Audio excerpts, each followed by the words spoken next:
ahead. Yeah, okay. So thanks you guys for joining us, and definitely feel free to either interrupt or use the chat function.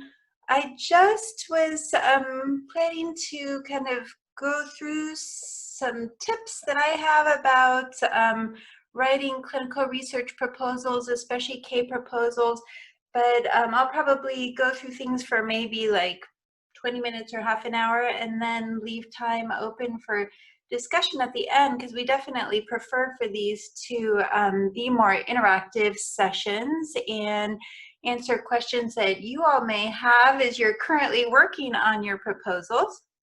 So I wanted to start by just saying that K grants are career development awards, and this seems so blatantly obvious, but it's something that I think people occasionally lose sight of as they're working on their K proposals. It's easy to get really focused on the science and what you're doing, and focus on the scientific parts of the proposal, but you have to remember that K grants are a very special type of grant for the NIH, and they really are all about developing your career. And so it's important to never lose sight of that, even when it comes to the scientific parts of the proposal. So you're not just trying to convince the reviewers that your scientific experiments are important and that your approach is good, but you're also really trying to convince the reviewers that the NIH should invest in your career. And so what we're looking at as reviewers are these sorts of things that I've listed here. So do you have a real vision for your career and how this award will help to launch that? Do you have the right mentors who have the correct skill sets, who are going to really help you succeed and seem motivated to help you succeed? Are you in the right environment, a supportive environment? Do you have a chair that's going to help support you through the next stages of your career? And then the other thing that's really important, and always a bit of a fine line with K proposals, is the fact that you need to demonstrate that you need training. So you're not yet independent as an investigator, but that you're on the path to independence. And so that piece is always a bit of a fine line. It gets even more of a fine line when you're applying for a KO2, which is also a career development award, but one for independent investigators. And so you have to prove that you're actually an independent investigator, but you still need some training.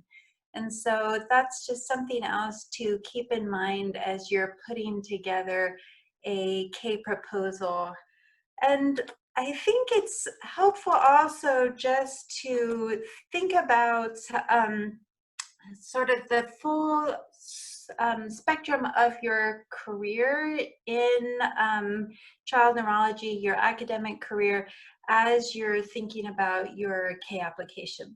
So I just wanted to point out the components of the K-12 application in particular, which you guys have all seen, but it's worth just kind of taking a look at this in terms of the balance of the pages. Like when you actually look at like the pages that you're expected to compile as part of your K-12 application, you can see specific aims, 1-page research plan, 4 pages, but then these other things, career development plan, 3 pages, mentor statements, 3 pages, your bio sketches, all those other things are really important. And so when you think about the balance, all of these pieces are important, but don't forget that the career development plan is key, the mentor statements are key.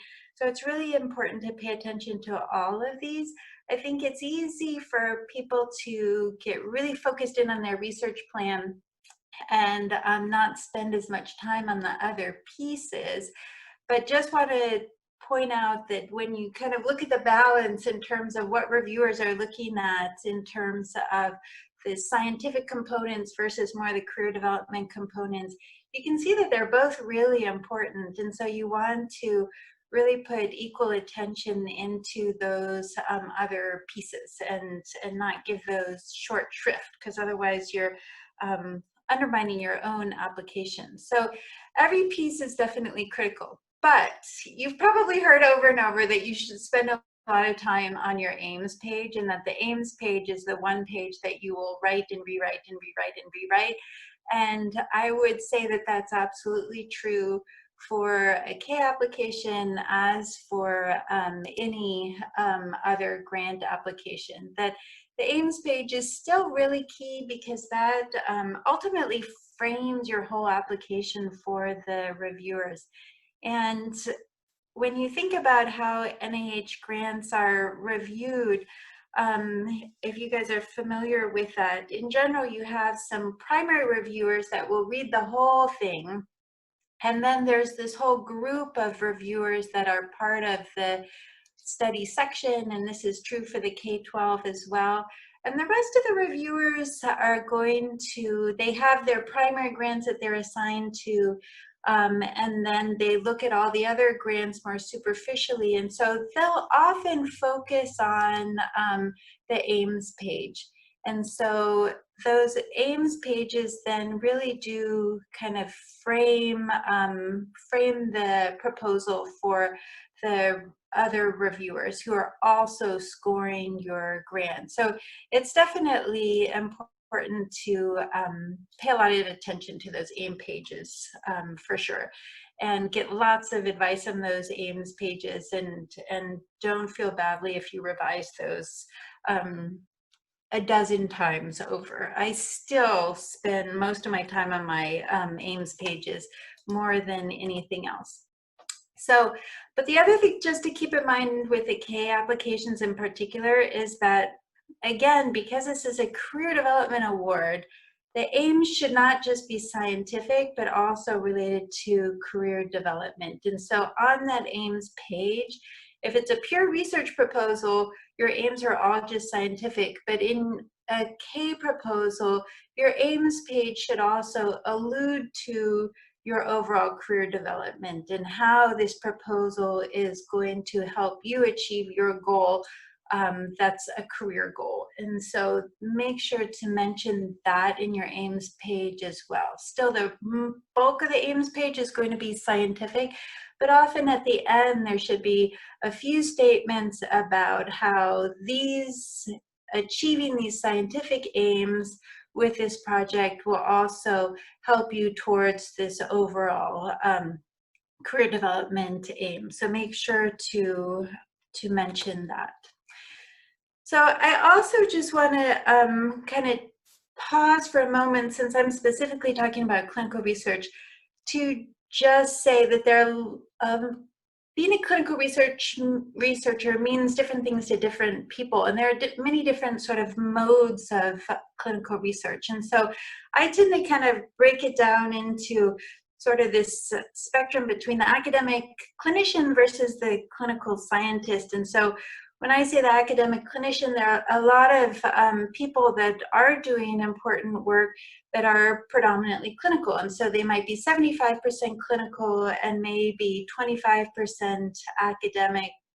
And within that academic time, they're doing some teaching, also some clinical work, but they're funded mostly through clinical work and in a clinical faculty track. And then the other end of the spectrum is what I would call the clinical scientist, who's majority research, funded mostly through research grants, and minority clinical work. And then there are people who are doing something in between. And I just want to point this out because it's important to keep in mind that K grants really aim to develop clinical scientists. And so it's important to make it clear that that's what you're aiming for.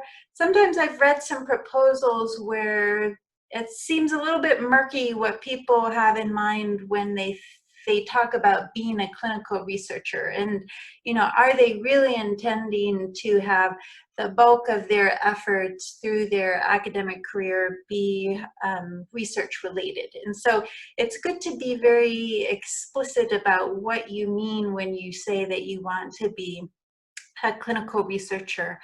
And keep in mind that the K grants are really wanting to develop clinical scientists. And so, of course, a K grant requires you to be 75% research and 25% clinical. And that's in part because that's important for your academic career development, that when you finish your clinical training, that then you really focus on developing your research career.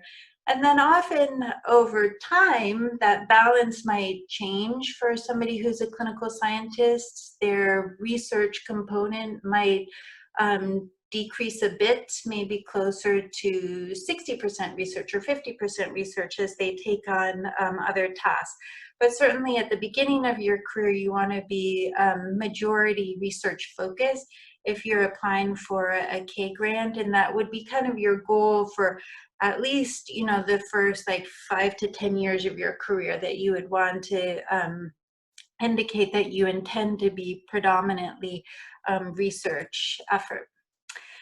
The other thing I always like to mention, because I feel like I made some mistakes along this line early on, is that it's really important to follow your inspiration. And sometimes you get a little bit sidetracked by what's feasible, some kind of low-hanging fruit perhaps that would just be a little bit easier to focus on for your research efforts. But I really learned that that it's virtually essential to be passionate about what you are planning to do. Both because it shows in your grant proposal. So when you write a grant, when you read a grant as a reviewer, you can tell who's really excited about their work and who's just not quite so excited. And so you want that sort of excitement and your inspiration to solve these problems be transparent in your grant. So you have to be excited about it. And the other thing is that it's actually really painful to commit to doing a project that you're not excited about. And so that has happened to me. There was a foundation grant that I wrote early in my career, and I was encouraged to do it by some mentors who just felt like, oh, this would be an easy study to do and easy to get funded. They're right, it was easy to get funded, and I hated the project. And the project was really painful to complete because I was just never really passionate about that particular project. So try to follow your inspiration, and really let your clinical practice, I think, guide what you're doing from a research basis, because that's what will really keep driving you and inspiring you. If you have patients that are in front of you and you're seeing them in the hospital or in clinic, and they're presenting you with a question that you feel needs to be answered, and you're looking in the literature and there's no answer, then that will drive you and inspire you and keep you going, especially when you get the rejections, because everybody gets rejections. And there have been so many times where I've been rejected and felt like, oh, I can't believe this. What should I do? Well, what do I do? Like, the patient's still coming to clinic or coming to the hospital with the same problem. That problem hasn't gone away. And so it helps me to kind of pick back up and keep going and keep trying to seek that funding or get that paper published, because I feel like it's important for my patients and I owe it to them. So tying it in with your clinical program and letting your patients inspire you, I think is definitely really critical. And then have that show through in your grant proposal. And so, like, again, in your aims page, in your career development page, really share that sort of vision and inspiration, and put that vision in your K proposal for how you are going to use your career and this career development award to transform your field of interest. So, you know, I think have a vision, think big, be aspirational, and then make that come across in your K proposal. And then stay focused. You know, I think follow your inspiration and then kind of try to stay focused on your inspiration. Sometimes people will get convinced by somebody to get involved in something that's completely unrelated. So say you're a movement disorders neurologist, and then somebody convinces you to do something, say, related to a neuromuscular disorder that has absolutely nothing to do with any sort of movement disorders, and you know, participate in some publication or write some paper that's completely unrelated. In this early stage of your career, those kind of publications, especially if you don't have a lot of publications yet, a completely unrelated publication sometimes can actually do more harm than good, because it suggests that you're not totally committed to this area of research, and and that maybe you're a little bit unfocused, and that you're having trouble kind of deciding exactly what you want to do.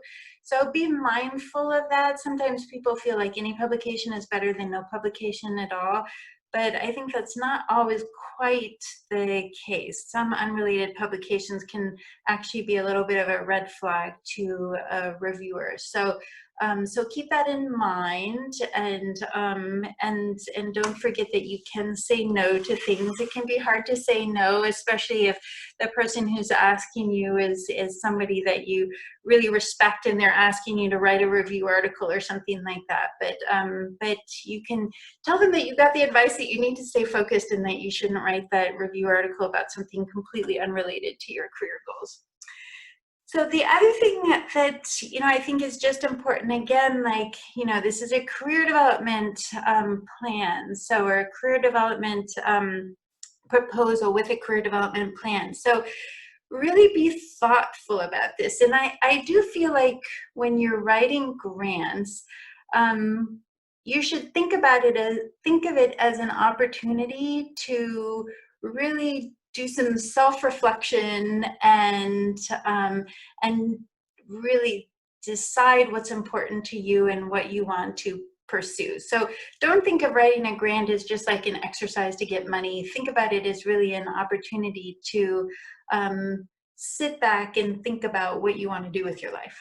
And so, especially with these career development awards, I think it's important for your starting point for the grant to actually be, where do I want to be in 10 years? And then make sure that everything follows from that, and sort of kind of like, once you pin that down, what you want to be in 10 years, and have that be kind of a common theme throughout the proposal, so that whether it's your aims page or your career development plan or the research plan, you're kind of consistently referring back to this sort of like overall vision. Because I think if your vision for your career comes throughout the proposal, and then also throughout things like your bio sketch, the personal statement of your bio sketch, through your mentor's letters and things like that, if it's clear that you have this vision for what you want to do with your career, that is really strong, and reviewers are really attracted to that for these sort of career development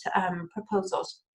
So what do you want to be in 10 years? Like, what do you want to be able to say? Or like at the end of your career, when it's your legacy that you're looking back on, what do you want to be able to say, like, I was, or I did this? And so, for me, if I'm kind of like thinking back, like what I would have been, or what I did write when I was like writing K grants, like for me, I really wanted to be a pediatric stroke neurologist who is developing new strategies for stroke prevention in children. And so then once you kind of like state that's who you want to be, whatever that is, then think through, how will this research award help me to get there? And how will the K-12 lead to a K-23 or K-02, and then ultimately to an R01. So, this is an NIH funding program, and so we tend to think about it then along the lines of kind of the NIH funding pathway.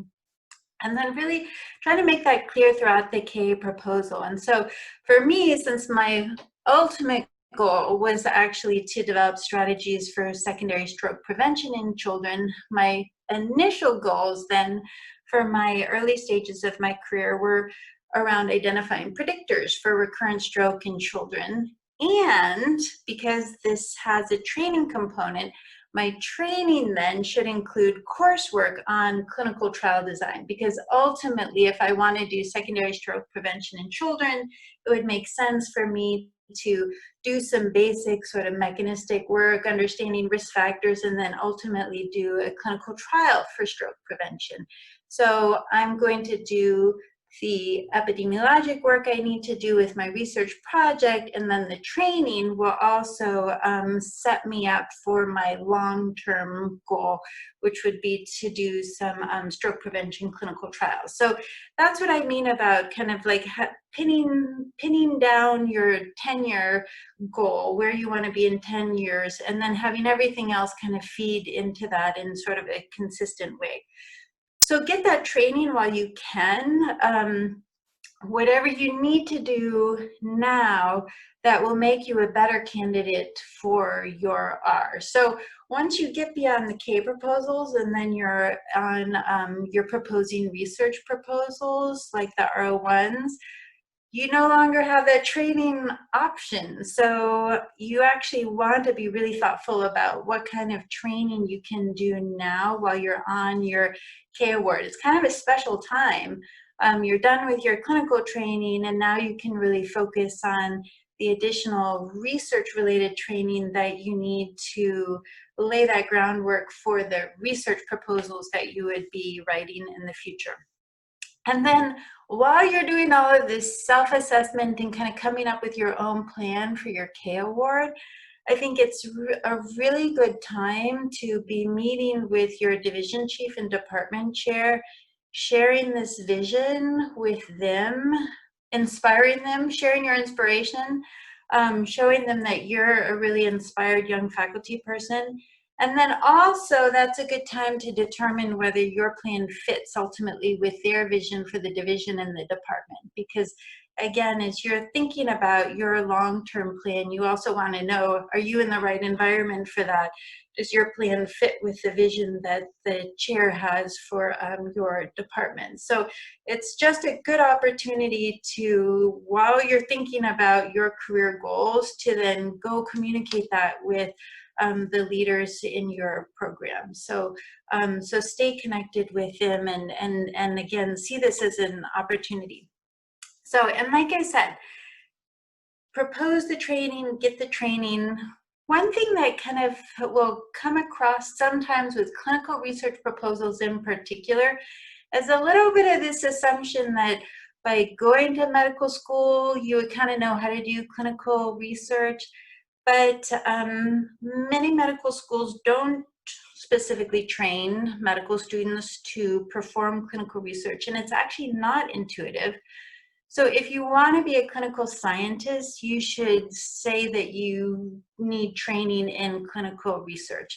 And now I would say that for a lot of research grants, to be competitive, it's almost a requirement to have some sort of formal training in clinical research. And I did do a master's in clinical research while I was on the K-12. I was on the child neurology K-12.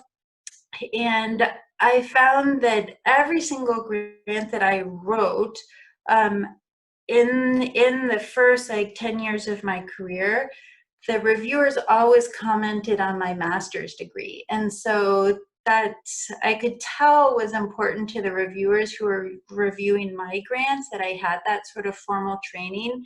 And certainly it's something that now when I'm a reviewer looking at K proposals, I look to see, does that applicant recognize that if they want to have a career in clinical research, they need some sort of formal training? And so formal training in designing clinical research, formal training in outcomes metrics, formal training in biostatistics and data analysis.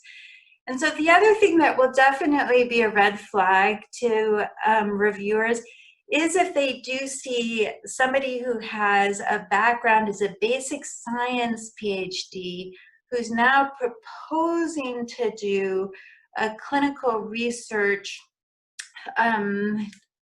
study that without any sort of mention about training in clinical research. So it's totally fine if somebody has a basic science PhD and now they want to pivot to doing clinical research. That's completely fine. And in fact, you can leverage that in your K proposal. by saying I have this great background in research methodology, doing these things in, an animal model, for example, but now I want to pivot to doing more clinically focused research or translational research, but I realized that there's a different skill set to perform research in humans, and therefore I need this additional training in clinical research, and I need to understand how to, measure biases, and I need to understand, the best types of outcome metrics in humans and things like that. So you can actually use that to your advantage. And so by saying that you need that training in clinical research, you can convince the reviewers like, oh, this is a good candidate for this K grant because this is somebody who's got some strong research background, but now just needs a few more tools to be able to pivot towards doing clinical research. So use that. Don't ignore that. So certainly, like I said, the career development piece is really important, but then obviously you also need to find the right research question. And these finer criteria for good research questions are ones that I actually learned when I was doing my master's in clinical research, and Steve Hulley was one of the professors of epidemiology here and wrote this book called Designing Clinical Research, and this was something that they presented, and I still use this and still think about this. So the finer criteria, feasible. Feasibility is a big issue for K grants because you don't have a lot of money, you don't have a lot of time, and you're really trying to accomplish a lot in a small amount of time. So make sure that what you're proposing is feasible. So really paying attention to things like sample size. Do I have an adequate number of subjects? If you don't have enough power to answer your research question, then you need to be clear about that. Don't try to hide that. Don't try to pretend like you would have enough an adequate sample size. It's better just to be really upfront about that and say that, my ultimate goal is to determine whether this is a predictor of this particular outcome. But that will ultimately, because I study a rare disease, be the focus of my R01 when I will do a multi-center study of this particular disease. And so with this K grant, I plan to lay the groundwork for that R01 that will have the adequate sample size, and I will use my single center cohort to basically do some exploratory things and determine feasibility of this particular approach or things like that. So just be really realistic about what you're proposing. In child neurology, we study a lot of rare diseases, and so the reviewers are going to be sympathetic to that, if you're studying some sort of rare form of muscular dystrophy, you're not going to have an adequate sample size with a K proposal. But you can still say that you're going to do something that's meaningful, that will lay the groundwork for a later study that would have the sample size that you need to really answer your question of interest. So be realistic about what you can accomplish. And then, paying attention to all of these other feasibility issues as well, making sure it's accomplishable within the time frame of the grant. That's another thing where people will get hung up because they'll be so motivated to answer a particular research question. They'll try to fit it all in, and they struggle to get the sample size, so they'll say, well, I'll enroll 10 patients a year for 5 years, so that's 50 patients. But then realistically, you can't actually expect to be enrolling on day one. And if you're measuring outcomes, it doesn't make sense to continue enrollment until the end of a 5th year or something like that. So be really realistic about the time frame and make sure that everything's manageable in scope, because everything can sound really great, but if you have a lot of holes when it comes to feasibility, that can really sink a proposal. So obviously interesting, novel, ethical, which is always a challenge for us in child neurology because we're studying children, and so we do have to be really thoughtful about things like, can you really expect to get those blood samples if you're studying a bunch of toddlers with some particular disorder? How are you going to get around some of those ethical considerations about phlebotomy and children, or the need for anesthesia, things like that? And then obviously relevance is always important for a research question. And then again, for a career development proposal, specifically you want to address relevance to your career development. So not only is it relevant in terms of the scientific knowledge it'll bring, the clinical health of your patients, to future research, but specifically to your career development. So make sure that this research question that you're addressing is laying the groundwork for your future career. And then this is always like a funny one that I learned when I was in my early training for clinical research. KISS, keep it simple, stupid. I don't know if you guys have heard this one before. I always thought like it was such a silly thing to say, KISS, keep it simple, stupid. Like, what a weird thing to say. But the funny thing is that I have used this over and over, and like I will be writing a grant and this will pop into my mind. KISS, keep it simple, stupid. So I actually think that this was one of the more useful things that I had heard, and maybe just because this acronym just kind of stuck in my head, but it actually is really important. Keep it simple. Like, it's very tempting to be overly technical, to like insert a lot of jargon into a grant proposal, and you kind of want to look smart, and so you want to like make it sound really smart and make it sound kind of complicated. But remember, like, this is where the empathy piece becomes really important. Remember that your reviewers are human. They're often really tired. They're overworked. They're all researchers too, kind of struggling with their own grant deadlines and stressors and things like that. Invariably reviewers are people who at the time they were asked to review, they're like, yeah, absolutely, I'm really excited about doing that. And then when they actually have, all these grants in front of them that they have to read, they're suddenly like regretting that they agreed to do this, and they're like, oh, I'm really tired. So make it like simple for them to read, make it appealing for them to read, make it kind of interesting for them to read. So just be empathetic towards those reviewers, and make it just something that's not overly complicated, not overly jargony, and just easy to follow. So keep it simple. Overly ambitious is probably one of the most common criticisms that is given to a K grant. And so I got this criticism when I wrote some K grants. And I remember when I first got this criticism, not understanding what that meant. I was like, overly ambitious? What? It's good for me to be ambitious. But what overly ambitious means is that it doesn't seem feasible. It seems like you're trying to bite off more than you can chew. So I always try to remind people when they're writing K grants that this is a marathon, not a sprint. You're not supposed to solve the problem with your K grant. The K grant is just the first step. You're laying the groundwork.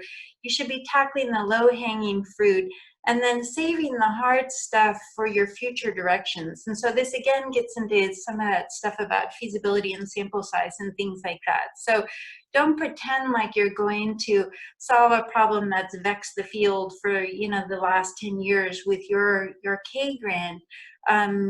Nobody expects you to. So be realistic and kind of propose something that will lay the groundwork for something that's super ambitious. Like, we want to know you're ambitious, but think about the fact that you don't have to accomplish all of your ambitions in the next 3 to 5 years. That's you have the arc of your career to do that. And so this should be just laying the groundwork, and then some of those other things that are not actually feasible during your K years, that then becomes your future directions. And this will lay the groundwork for an R01 that's going to be really ambitious. So think about it that way. So then other things people sometimes will forget to actually put a justification of their sample size in their proposal. So don't forget to put that in there, because if you forget that, that's a big hole and a big red flag. And really support it with power calculations, to say that, this is my sample size, but not give any sort of justification for it, to support it with power calculations, is definitely a red flag. Again, like, nobody expects you to work magic, and especially if you're studying a rare disease, but you should just show that you're knowledgeable. So you should know if you're underpowered. That's really important. And if you're just underpowered and this is the best you can do, just acknowledge it and say, this is underpowered, but this is still important for me to do, because I'm going to learn all of these things in the process, and then I'm going to propose that multi-center study that's going to have adequate power. So just show that you're knowledgeable and that you're thoughtful and that you're seeing all the holes yourself. There's no perfect clinical research proposal. It's hard to study humans. You can't just order up more like you might order up some more mice. So just be knowledgeable about your own strengths and weaknesses of your proposal. And the more you show that you understand strengths and weaknesses, then the better off you'll be as your proposal's getting reviewed. So having a really solid analysis plan is also really important. Sometimes I get short shrift. I never totally understand why, but people will put a lot of detail into different pieces of their approach, but then kind of skimp on the data analysis piece. And it's important not to skimp on that, because you can spend all this effort collecting your data, but if you don't know how to analyze it correctly, then the reviewers are going to feel like, well, that's not really going to be worthwhile. Why should you spend all this effort collecting the data if you're not going to analyze it correctly? And so this is where it's important to make sure that on your mentorship team, you have somebody that can help you with the analysis piece, because we want to know that after all of that effort, it's not going to be just wasted by an inadequate analysis. So be really clear that you have the support that you need for your data analysis. And then definitely, this is another thing that I did not do well in some of my early grants. My limitations paragraph was too short. And I actually remember Donna Ferrero, who was one of my mentors, telling me once, like, take that paragraph on limitations and make that, like, 2 pages, like 2 pages of your 12-page research plan. Really, like, flesh out, limitations, anticipated problems or challenges, and then your potential solutions. And that's, I think, was such great advice that I got from her, because you want the reviewer to see that you understand all of your limitations, that you've thought through potential challenges, and that you already have in mind some solutions to problems that might arise. So this is another area where I feel like I never put as much attention as I should have, and a lot of proposals that I read now, I feel like kind of give a little bit too short of shrift to this particular piece. So really be mindful of that. So, and then I've alluded a few times to these mentorship teams. So really important to keep in mind, no one mentor or even 2 mentors will address all of your needs. It really should be a team. So find different mentors for different aspects of your scientific project. And they can be at other institutions. I think in general, as reviewers, we like to see that your primary reviewers or your primary mentor is at your institution. But certainly seeking different content experts, somebody who's an expert in your particular disease that might be at another institution, that can definitely be viewed as a positive. And occasionally we've even scored really well proposals where the primary mentor was at another institution, but they had a really solid plan for how they were going to communicate and engage with that mentor on a very regular basis. So if you have mentors at other institutions, know that the reviewers will be kind of like looking then to see, do you have a really well laid out plan for how you're engaging with that mentor who you won't be just like running into in the hallway. And then it's definitely ideal to have mentors whose interests intersect with yours but don't fully overlap. You know, your long-term goal is to kind of show that you're developing some independence, and so it's helpful to kind of indicate how you're kind of gaining these things from different mentors, but that ultimately you take all of these different little pieces and then become an independent investigator yourself. And keep in mind that you will never, as a clinical researcher, do research alone. So that will never happen. You will never do it all. You will always be collaborating with other people. That's just the nature of clinical research. And to me, it's part of the joy of clinical research. I love collaborating with people and working with other people. And so don't feel like ultimately you have to train in absolutely every little thing, because you will always be collaborating and working with other people who are bringing other strengths to the table. So don't feel like you have to cover everything and learn absolutely everything by the end of your K. So as you're working on your K proposal, remember to be a really good team player. Be a good team player as you're working on your K proposal. Be a good team player as you are then like on a funded K and doing those early studies. So really important to be a good mentee, and I think we do a whole other sessions on what it means to be a good mentee, but be respectful of your mentor's time, take notes, create kind of action items, and then follow up on those, and when you meet with your mentor again, show how you followed up on their advice. The one thing that annoys a mentor more than anything else is if they feel like they're repeating themselves at subsequent meetings because they say something and you don't hear it and then they have to say it again. So be respectful as a mentee. Be also a good collaborator just with other people, you know, at your institution or in your field. Be generous, be fair, be transparent. Keep in mind that you're developing really long-term relationships. Child neurology is a small field, so these are people that you're going to work with.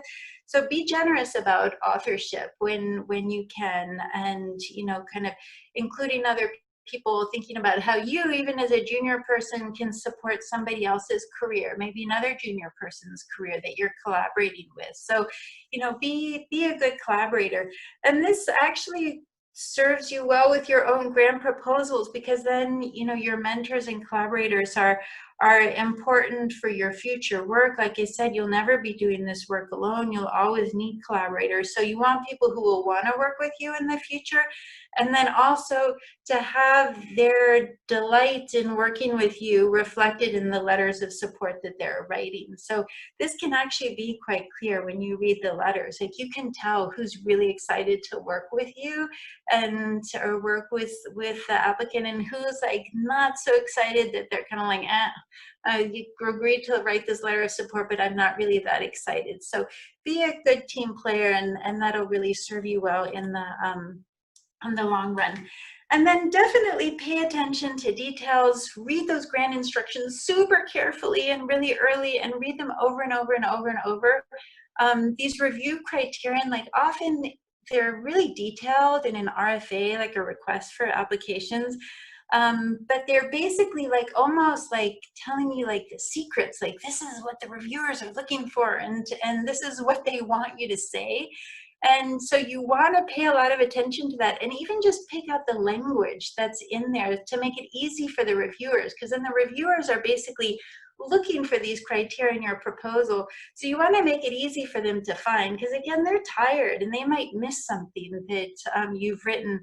And so just like by way of example, like this is kind of from our own, like the CNCDP career development plan criteria, and it talks about you know, what you should put in your development plan, a gap-based plan. And so this is a little bit of jargon, but this is something that's in the RFA as kind of a criteria. So it's helpful to actually then use something like that, like to pick out some words that are in the RFA and then highlight that and say, this is my gap-based plan. Bold, underline, colon. So then that stands out for the reviewer, like, oh, I'm looking for somebody's gap-based plan. Oh, there it is.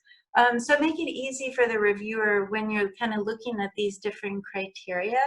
And sometimes even like if there are numeric criteria where they say, you know, demonstrate these things 1, 2, and 3, go in the same order. Assume that the reviewer is sitting there with their list of review criteria and they're sitting there with your proposal right next to it, and they're basically kind of going through a checklist. Make it easy for them to go through that checklist. So, and then again, just details, details, details. Ensure consistency between all the components. This is hard, especially because there's versioning as you change your aims and you change everything. But ultimately, you want to make sure that there's total consistency between your proposal, your career development plan, the mentor statement, the chair's letter. So if your career development plan says that you're meeting with your mentor, you know, twice a week, and then the mentor statement says they're meeting with you once a month, then that becomes a red flag. So that needs to be consistent. And then absolutely scour for typos, because anything that's any sloppiness just reflects badly on you as a scientist, because people think if you're sloppy writing your grant proposal, then you might be sloppy as a scientist. So that's a red flag. And then also just really pay attention to your personal statement in your biosketch. So that's the first paragraph of your biosketch. For some reason, a lot of times people just will have a pretty generic bio in there, and they'll just say like, I'm a child neurologist who specializes in pediatric stroke, and, you know, fairly generic. The biosketch should always be personal for that personal project. And so that particular funding opportunity, like, why are you the right person for this particular funding opportunity? So really make the personal statement super personal. So other just general tips, I'm sure you've heard this before, just get lots of people to read it, including friends who are not in science or medicine, because you really do want to avoid this jargon. So jargon, I actually put in a definition of jargon: special words or expressions that are used by a particular profession or group and are difficult for others to understand. It's hard not to put in a lot of jargon. Sometimes people think jargon makes them look smart, but jargon as a reviewer is just like frustrating, especially if you're not in that particular field.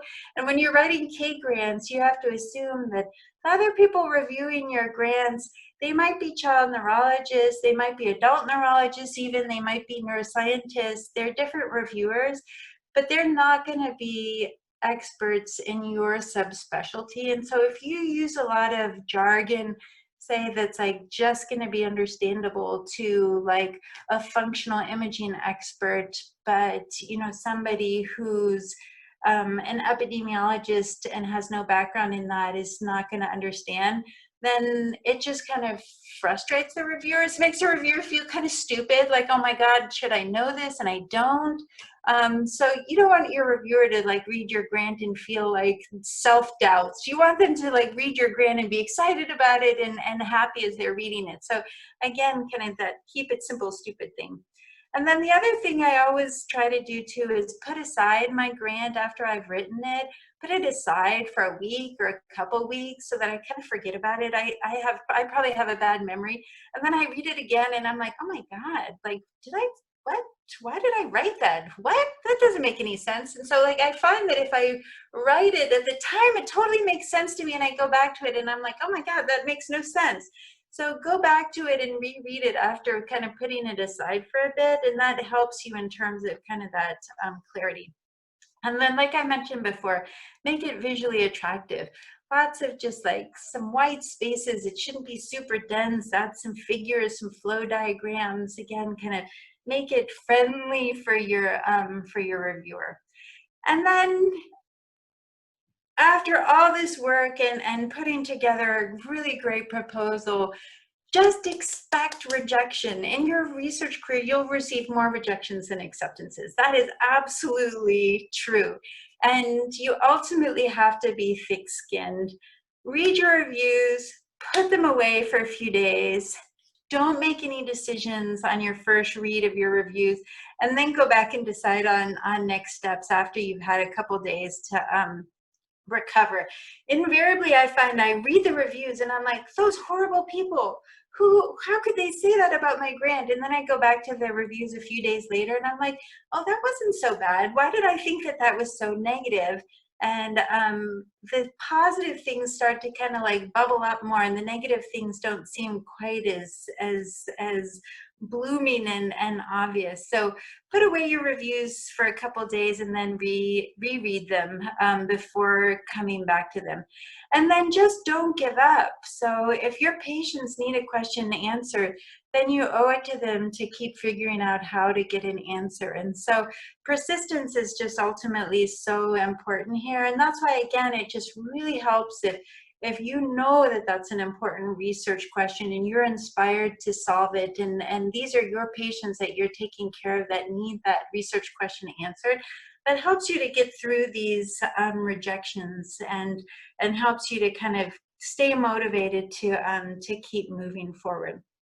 Know all your funding options. NIH is not the only funding option, and actually having some other small grants can actually look really good on your proposal. So if you're writing your next step, like your K23 later, it helps to actually show that you've succeeded in getting some intramural awards or some other foundation awards. So keep that in mind, like be diverse with your portfolio and try to get other little grants as well. And then definitely pay a lot of attention to time management, especially email. Don't let your email rule you. Turn off email alerts, block out set times to check email. Email can be so consuming. And then, like I said, say no, do it judiciously. You need to be a team player, but if there's something that really is going to detract from your overall vision of who you want to be in 10 years, then definitely think about saying no to that. And then don't lose the forest for the trees. Again, kind of stay focused, but also don't just zoom in so far on the details that you kind of lose sight of the big picture of what you're trying to accomplish. Try to carve out some time every once in a while to sit back and think. And sometimes I force myself away from my desk and my computer, and I go sit like somewhere else, like on a couch, on a chair, somewhere else, to then just like think. And maybe I'll take a few review papers or some papers that I think might inspire me to think about my next research step, my next proposal that I might put forward. It helps to kind of step away from the computer and give yourself a little bit of protected time to just think and read some literature and take some time to be inspired. And then really just think about what makes research fun for you, and if it's not fun anymore, then try to get back to what makes it fun. So then I just wanted to finish with this Nelson Mandela quote that I think is so appropriate for us as researchers. I never lose, I either win or learn. So with every rejection that you get, think about it that way. It's a learning opportunity. Read those reviews that you get and then figure out how you can learn and make the best of those. But don't feel like it's ever a failure to get rejected, because you will get rejected, and that's not a failure. It's just part of the process. So I promised I would save time for discussion, and then I just kept talking, and so I did a terrible job of saving time for discussion. I'm so sorry. But do you guys have questions or things that you want to bring up, things that you've thought about as you've been working on your proposals? It's Brenda. I just had a question about the role of a statistician. Like, where do they fall in these clinical grants? Like, per K, like, would you use them as a mentor? Would you use them as a consultant? Like, how? Yeah, I think that's a good question, Brendan, and you can share your thought on that as well. I think the most important thing is just to have a biostatistician. If you can, it's probably best to have them on your mentorship team. It's less expensive that way often. Like if they're on your mentorship team, they're not necessarily requiring effort or a budget for it. But you can also have budgeted for some biostatistics analysis time. That's probably a good thing to have in your budget. So maybe have a PhD biostatistician who's part of your mentorship team, but then perhaps also budget for kind of a master's level biostats data analyst to basically do some of the data analyses. But I think the most important thing is just to show that you have a biostatistician that's involved, somebody who's got those data analysis skills. I don't know, Brenda, what would you say? I've only written I've written mostly basic science. Well, I only wrote a basic science case, but I was just curious because it's come up before for some of the people in my division about that role, and I was just kind of curious as what other people thought. You can ask questions, everyone.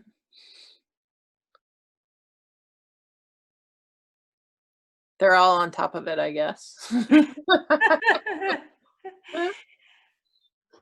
Yeah. Shannon, do you want to share anything from your experience having gone through this? Like any tips that you would share, things that you thought of that maybe I didn't cover? Well, my application is a basic science one, so that's like, it's a little bit different. It's a lot different. But I think that, I think if you have a good idea, in general, if you have a good idea and you're like timid about,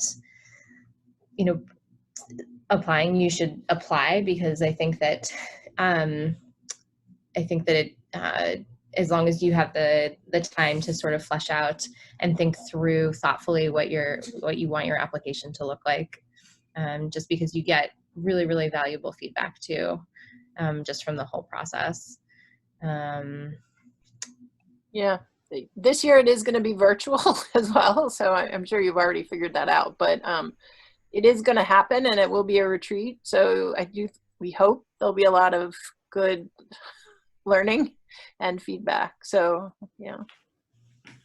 yeah, and then you guys might have already figured this out, but one of the unique things about this K-12 proposal that's unlike a K-23 or K-08 is that you actually talk to your reviewers, your primary reviewers. And so that doesn't happen in a normal NIH study section. Normally you don't actually know who your primary reviewers are. You can see who's on the study section, but don't know who the primary reviewers are.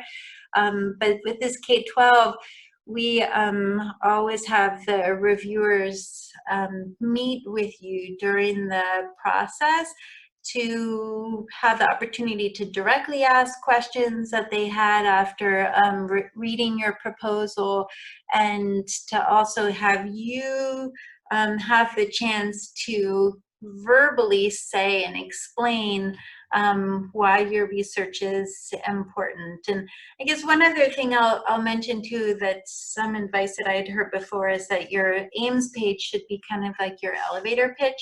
It's a little bit different from an elevator pitch in many ways, but I do like to think about that. Like, I like to think about, like, if I ran into this philanthropist on an elevator and this philanthropist was like, oh, what are you working on? And I wanted to like explain to them in like 2 minutes what I'm working on and why it's important.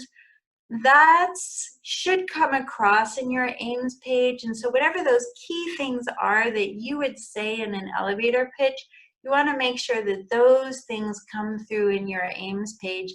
And some of those key things, like I actually will use like things like bolding and underlining to then, like, for some of those key phrases about this is why this work is high impact, I will actually then use some bolding and underlining to kind of like have those key things really come out in that Ames page. So it's more than an elevator pitch, but the elevator pitch should be kind of in there in that Ames page.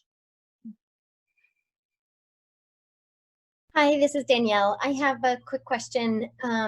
From the CNCDP website, the components that, speaking to your point, Dr. Fullerton, about making sure you read the instructions carefully and address every single part. The research plan says that it should include a discussion of the significance, innovation, novelty, background, and proposed approach. Can you speak a little bit about difference, or how we should distinguish innovation and novelty? Yeah. That's a good question, and maybe Brenda can help answer that too. So I think Novelty obviously is probably more kind of related to the idea, the question. Is you're answering something that the information that you're gaining will be novel rather than just confirmatory. That it's not like somebody else has shown this already and you're just confirming it. You're obtaining some novel sort of information. Innovation, that tends to be a little bit more focused on kind of like the approach. And so the techniques that you're using, are the techniques innovative? And so, you know, like for instance, I have a funded grant that's looking at infectious triggers for stroke in childhood. And so something that was a novel question, nobody had really looked before at, you know, infectious triggers for childhood stroke. But then what was innovative was that I proposed to use next generation sequencing of nucleic acids of pathogens as a way of detecting the pathogens in the samples. So the novelty was the question, the innovation was the technique, the next generation sequencing. That is super helpful because this is something I've been struggling with in writing my proposal and figuring out what's the difference there. So thank you. Brenda, would you agree with that? Do I have that right, or am I misinforming people? No, I think that sounds exactly right. And I think that, you know, the innovation too is something that may carry you on to your R. Like if it's innovative and it's a good technique that you're learning or studying, then you may be able to move that into your R. And that's kind of important, I think, in a K, that it propels your career forward because you're learning some innovative technique. Mm-hmm. I just one other thing that I do want to point out about the meeting. So if you're on the edge about submitting yours, it's again what Heather said. You're building this community of child neurologists, and that really is something that I think comes through at the meeting. So you're all going to be part of this community, whether you get funded or not. So join us. Yeah, definitely. So that's part of what we enjoy about these retreats. It'll be different this time since it'll be online, but I think we're still hoping to have a lot of these kind of like small group connections. And so where you connect with your reviewers, and then that really is an opportunity for you to get to know other people in the field. So Josh just wrote, sometimes it might, well, can you see it, Heather? Oh, sorry, I didn't have the chat thing open. Oh, no, it's fine. Oh, he doesn't have a microphone. How do you recommend balancing innovation with rigor and reproducibility? Huh? I see. Wow. Yeah, I think one thought on that. So rigor and reproducibility is super important to the NIH. If you look on NIH websites, there are whole sections on rigor and reproducibility. The issue with the rigor and reproducibility is that historically there have been a lot of NIH-funded grants that had really interesting findings that were totally not reproducible. And so the NIH then really became interested in figuring out why that was, that certain things weren't reproducible, and then making sure that that became part of people's plans. And so one example then of kind of showing some rigor and reproducibility is to basically plan, especially in clinical work, you will do your novel work and have your novel finding, but then you need to have a plan to basically do something confirmatory.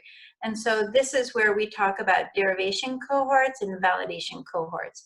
And so you might propose to derive something in your K proposal and then validate it in the next step with another proposal. It's often hard if you're studying more rare diseases to then be able to do derivation work, innovative work, and then do a validation step in the same process, because inherently to validate something, it needs to be in an independent cohort. It's hard enough to get the sample size you need for your primary study, much less to do a validation step.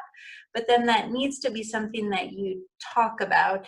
but then often can be talked about as a future direction or as a side collaboration. And so, you know, for instance, I derived a scoring system for focal cerebral arteriopathy, this childhood arteriopathy, in my research cohort. And then I collaborated with a Swiss investigator who had a Swiss pediatric stroke cohort to do a validation step in her cohort.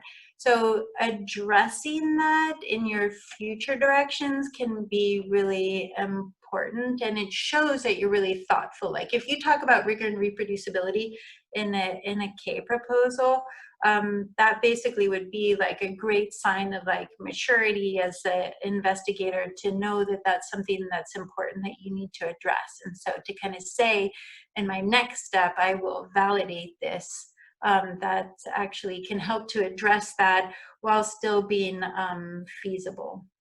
Heather, if I could just get a word in. Yeah. You know, I don't know that you should be thinking in terms of balancing innovation with rigor. They're not, it's not a balancing act. All rigor and reproducibility really refers to is doing things right and doing things well. And, you know, maybe validation is doing things right, but whatever is a reflection in terms of sample size or controls or whatever it is, using good scientific method so that people can take your work to the bank and we don't find out 3 years later that it was rubbish. And whereas innovation, you can be incredibly rigorous while being innovative, or incredibly rigorous being boring. You know, they're just different things. It's not a balancing act. You should always just be really rigorous and do things right. So whatever data you present, people know that they can count on it.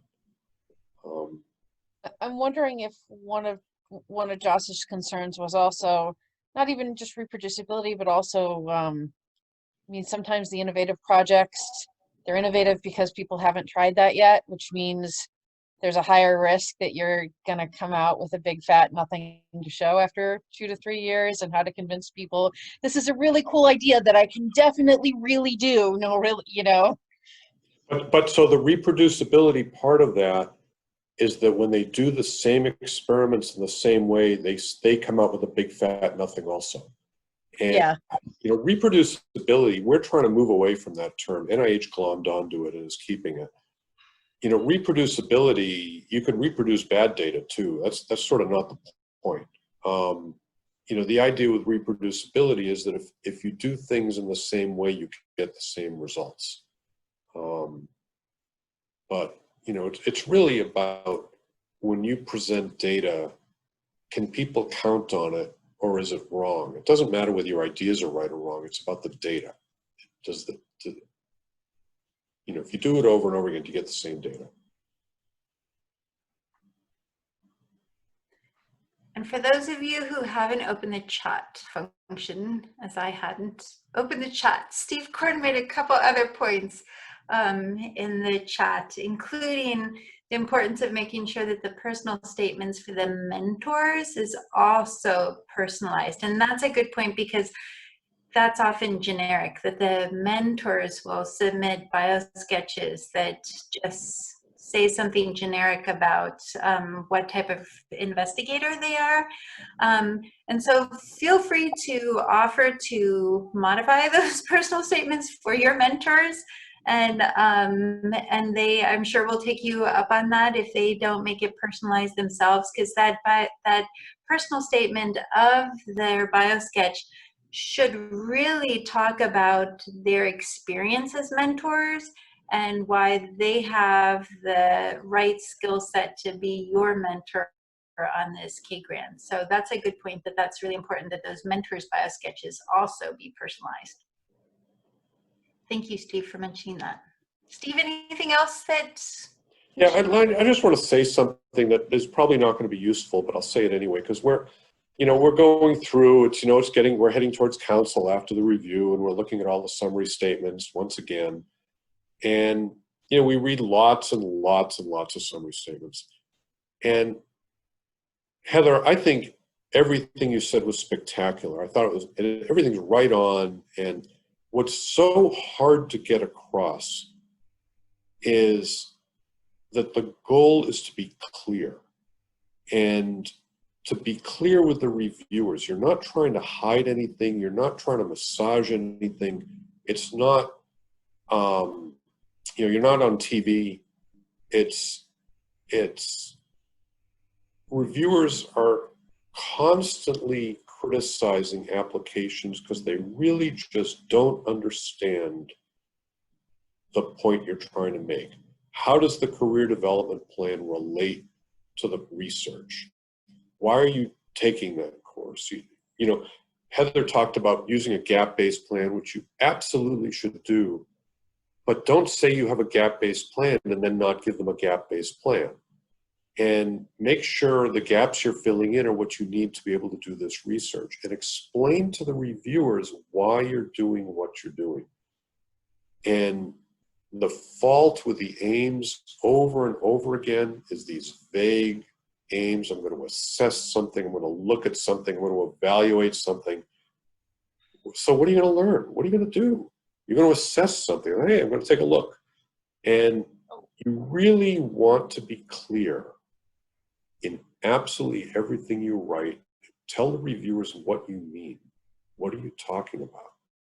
We just have, again, we have summary statement after summary statement that, well, I don't really know what they mean by this. You know, there's some language here. Is it good? Is it bad? Should we give them credit? Should we not give them credit? Be clear. Write clearly. It's not grantsmanship. Think clearly and write clearly. Right. Hi, this is Danielle again. I have one more question, if you don't mind.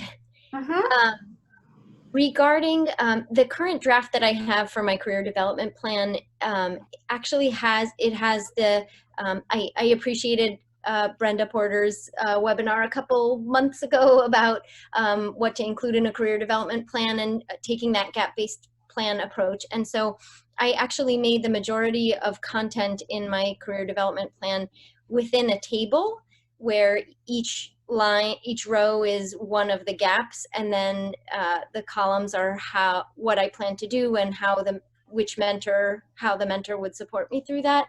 Have you seen other career development plans where it's mostly the majority of the content is organized in a table? And would that, I mean, does that seem like it is a good idea or not a good idea?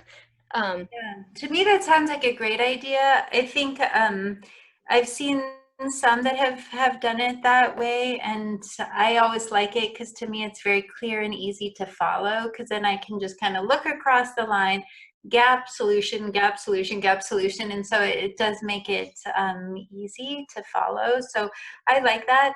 I think you don't have to do it that way. Some people can do it more text-based if it's more amenable to text, because it's a little bit more complicated to explain how your solution will fill a gap that you need more text. That's totally fine too.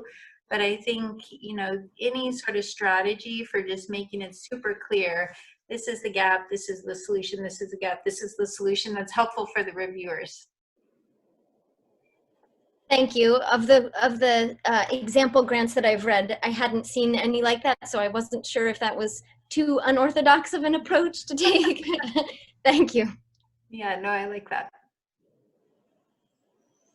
All right.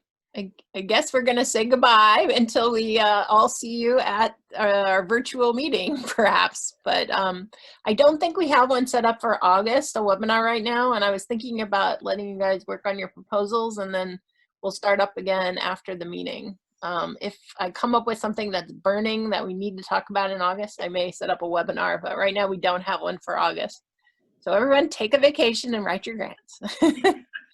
Thank you, Heather. That was beautiful. Thank you. All right.